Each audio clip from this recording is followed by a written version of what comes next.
পয়গম্বর বলেন ইন্নামাল কুবুরু রাউজাতুম মিন দিয়ারিল জান্নাহ আও হুফরাতুম মিন হুফরিন নার। যে বান্দা গুনাহ নিয়ে কবরে যাবে ওই বান্দার জন্য কবরটা জাহান্নামের গর্তের বাগান হয়ে যাবে।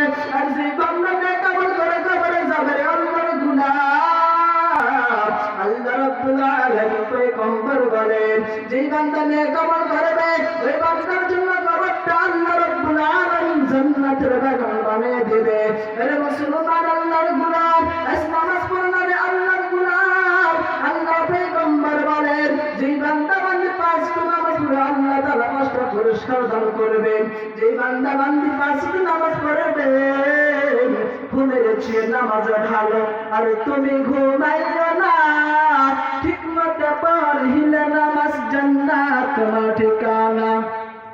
আমার প্রাণের ভাই বোনেরা জলদি করে উঠে যাও, ওযু করে তাড়াতাড়ি নামাজ পড়তে লেগে যাও। নবী বেনামাজের শাফায়াত করবেন না, ঠিকমতে পড়লে নামাজ জান্নাত তোমার ঠিকানা। আদিনা ফি দার দুনিয়া না হাসান, আদিনা ফি দার উকুবানা হাসান। ইয়া غياث المستغيثين اهدنا الافتخار بالعلوم والغنى।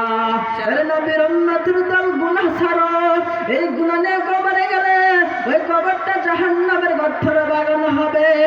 নবীর উম্মতের দল গুনাহ করিও না, নেক আমল করে কবরে যাও। আল্লাহ নবী বলেছেন যারা নেক আমল করবে বেশি বেশি আখলিস দীনকা ইয়াকফিকাল আমালুল কলিল। নেক আমল করার কারণে আল্লাহ রাব্বুল আলামিন ওই বান্দাকে জান্নাত বানায় দিবেন।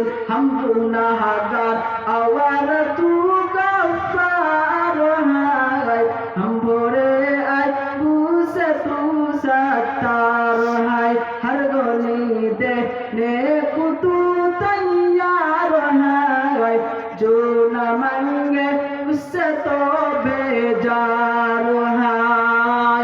अरे अल्लाह गुलाम ओ मुसलमान भाई पाओ उठिया गया दाও, আজকে নামাজ ছাড়বেন না, আর জীবনে গুনাহ করবেন না, আর জীবনে আলেমের বিরুদ্ধে যাইবেন না, আর জীবনে মানুষের হুজুরদের বিরুদ্ধে যাবেন না। আল্লাহর কসম করে বলতেছে এর মুসলমান এই দুনিয়া কিছুই না, টাকাওয়ালা বাড়িওয়ালা বড় সম্পদওয়ালা কবরে যাইতেছে। এর মুসলমান আমি আপনি কবরে যাবার মুসলমান। আল্লাহ রাব্বুল আলামিন যেন আমাদের সবাইকে নেক আমল করার কবর ডাক দেন সকলে পড়ে আমিন।